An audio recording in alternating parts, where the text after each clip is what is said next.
if it comes, it will be a renaissance because there's just going to be so many different ways to tackle things and different ways to use these EOSIO technologies and EOS to build applications that nobody's ever built before, like in these trustless computing environments that are really set to change how we deal with the internet in general.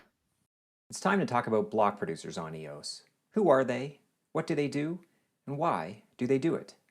In this series, I will highlight the various block producers in EOS, either of the top 21 who produce the blocks or of the many standby producers waiting in the wings.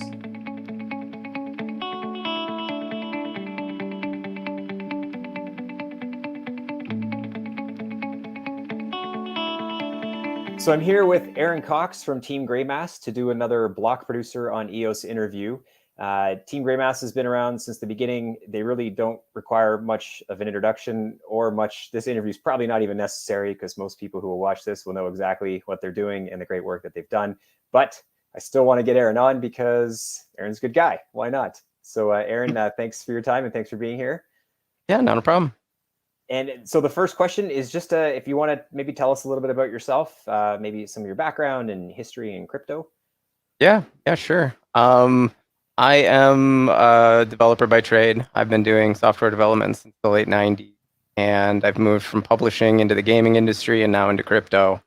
I got my start with crypto really early on. I didn't really get too involved, but I mean, I tried to do CPU mining with Bitcoin back in the days where that was the only way to do it. I can't say I was successful, but that was kind of my first foray into it and starting to understand what it was. But it was more just of a passing interest at that point. And then I think it was 2014, 2015 when I got involved in Steam more deeply. That was my first okay, we're gonna start doing this. I was a Steam witness, which is their equivalent of a block producer, for about 3 years, deeply involved in the governance of the chain and building software for it. So if for those of you who are unaware of Steam, it was a content-based blockchain, and me coming from publishing and gaming, that's kind of what latched me on. Most of my previous work was involved in content systems and community systems, getting people to engage with one another. So Steam itself was a good jumping in point. And then over the course of time, EOS came around and it turned from just a single purpose blockchain into this multi-purpose ecosystem we have today. And I teamed up with another Steam witness and he started Greymass, and here we are. Oh, that's awesome. Yeah, an interesting background considering to the type of work you do now. Obviously, you've had to probably learn a lot to get to be able to run what is all the services that Greymass offers. And I guess, yeah, so that just kind of leads us to the next question, which is just sort of the history of Greymass and how you got here today. Yeah, like I mentioned, Greymass was started by two of us, two former Steam witnesses, myself and Scott, who goes by NEX on Steam. And we decided to jump into this ecosystem because it was really familiar technology to what we had been working on previously for years before that, except it just opened the doors to more possibilities beyond systems, besides its content systems, that is. So we decided to get involved. We formed Greymass, and the first thing we decided to do was start on wallet technology. I had actually done a lot of wallet development within the Steam ecosystem. Vessel was one of the wallet that I started back then, and a lot of what I learned there is what we've applied to EOS Voter when Greymass first launched and EOS first launched, and now Anchor and all of the associated technologies alongside of that.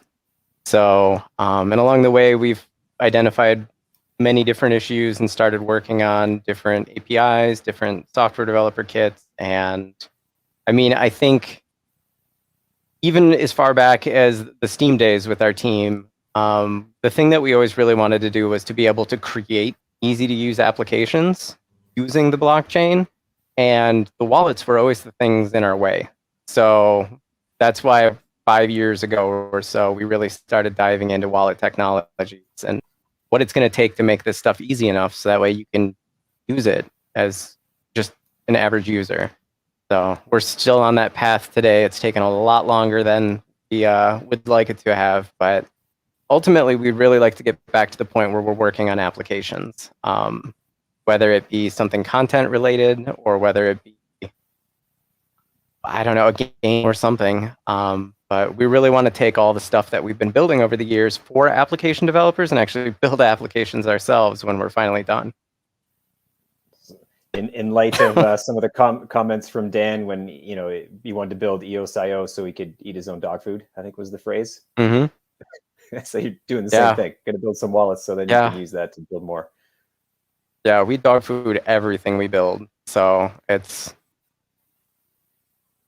humbling, and it really makes you kind of look at how you're building things. Awesome. And so in light of all the work that you have done with Greymass, what are you most proud of with your block producer? I mean, I think it's got to be the wallet technologies that we've come up with. Anchor itself is a product that many people are familiar with, but then underneath Anchor we have the EOSIO signing request protocol that kind of is what allows people to have their wallet communicate with these external applications. There's also the Anchor link protocol, which is very generic and is a way to do the routing and whatnot intelligently. We have Fuel that we've recently has come up because resources have been a headache, so that was kind of developed out of necessity. But I mean, this whole suite of wallet products that we've been working on just to improve the user experience, I think, is what I'm personally most proud of, and all of the technologies that I could bore you with that are underneath them. Right. Yeah, there's more to it. Especially all the API stuff and your GitHub looks pretty busy. Yeah, but I mean, I think, and I'm biased obviously because I've been working on this forever, but the technology stack we've built behind Anchor is one of the most advanced things in the entire crypto industry. Like, the flexibility and the power that this stuff provides is like, people are slowly starting to see some of those features surface up, but we have a lot more to show off on how great of an experience this kind of technology can provide. Awesome. Well, and I guess that again kind of perfectly leads to the next question, which is, what are you most excited about as it relates to the future of the EOS blockchain in general? Seeing more applications get built. I mean, we kind of saw a flurry of applications maybe in the first year when there was a lot of hype and excitement around it. That kind of tapered off a little bit, but I think that with the new tools that are coming out, the new wallets, the new approaches that all of these things are going to offer, I think I'm most excited to see what other people come up with that they can build on top of these foundations that we've spent years working on. So it's like there's kind of a renaissance coming. If it comes, it will be a renaissance because there's just going to be so many different ways to tackle things and different ways to use these EOSIO technologies and EOS to build applications that nobody's ever built before, like in these trustless computing environments that are really set to change how we deal with the internet in general. So we're still so early on. I mean, the technologies that we're making right now are probably it's like we're trying to get everybody to move away from AOL at this point in the 90s. And we're like, hey, look, this is a new web browser and you can do anything with it. And that took years to catch on before we saw the internet as we see it today, where you can connect with anyone and you can find anything. So we haven't hit that point when in this analogy between the internet and blockchain, but I think it's coming. Yeah, that's so true. EOS has suffered, also like Bitcoin, many obituaries, maybe even more of them written for EOS. But like you say, it's still so early. This game is far from over, and it's the analogy of the marathon versus a sprint. This is certainly a marathon. Exactly. And so in light of the great things that are possible and what EOSIO can deliver, especially on EOS, what can token holders, the EOS token holders, do to help you and support Team Greymass and just the EOS network in general? I mean, if you're a token holder, obviously votes help. You know, block producer right now is how we generate the funds to keep ourselves going, how to develop all this software and pay our team and pay contractors and software, hardware, everything that goes along with being a block producer. But voting is one way for token holders to get involved. If you're not a huge, like not even a big token holder or whatever, I think communication is probably the biggest way that you can help. Whether that's communicating with the community or whether that's communicating with us.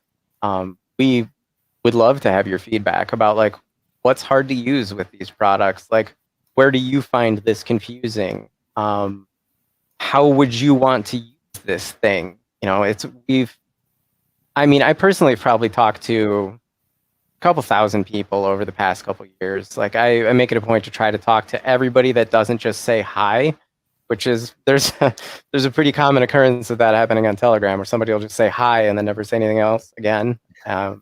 But there have been, you know, thousands of other people who have reached out and pointed out issues or feedback, or, you know, said that they wish they could do this thing or they wish they could build this thing. And that is incredibly valuable to us. It doesn't help support us in the way that voting does, but it helps us figure out what our trajectory is and figure out the best way to move forward. We typically act in a very, I mean, we have plans and we have a very set path that we're trying to go down, but we're also very reactionary. And if there's a grave need in the ecosystem, like we try to step up and deal with that. Over the past year, that like an example of that would be us dealing with resources. Whether it was launching fuel or moving to a system where we could offer fees when fuel was expired and you couldn't do your own resources. But we're looking to absorb that feedback and try to, we're not going to promise we're going to be able to do everything. You know, we're a very small team, but we do listen and figure out ways that we could apply that feedback to make our stuff better. So. Awesome. Well, I will definitely put, I've got your Twitter and any Telegram handles and groups. I'll make sure I put that in description notes below. Yeah. So people can find you. You're very accessible. You know, you've been very responsive to my requests in Telegram. So thank you for that. Recognizing Not a problem. You do a lot. I think you had some API work yesterday. Yeah. Wear many hats, including a firefighter. Mm-hmm. It can be stressful. Yeah, well, and I know, you know, we don't need to get too into the weeds at the end here, but certainly sounds like there's some optimism in terms of development from Eden to the EOS Foundation, maybe, and that could be hopefully a lot of support directed to a team that's absolutely deserving like yourself. So I think the future's quite bright for Team Greymass. I hope so, and for, you know, EOS in general, and even broader EOSIO, with hopefully, you know, a family of networks that lives kind of together in harmony somehow. So there's a lot we can do with this technology, and breaking through kind of the tribalism and focusing on how we can create public goods for this system is really important. Yeah, well said. I completely agree. Well, yeah, thank you very much, Aaron, for your time. And really, yeah, again, appreciate your openness and answers to these questions for myself and the community. And hopefully Team Greymass moves up the ranks. And I see you're 26. You're not quite making blocks right now, but you have in the past. And hopefully with some more support and some votes from the community, you'll get back to where you should be, actually churning out blocks. Fingers crossed. And fingers crossed for all these new systems that are coming online. So it looks like a bright future. Right on. Perfect. Okay, well, thank you very much. Thank you.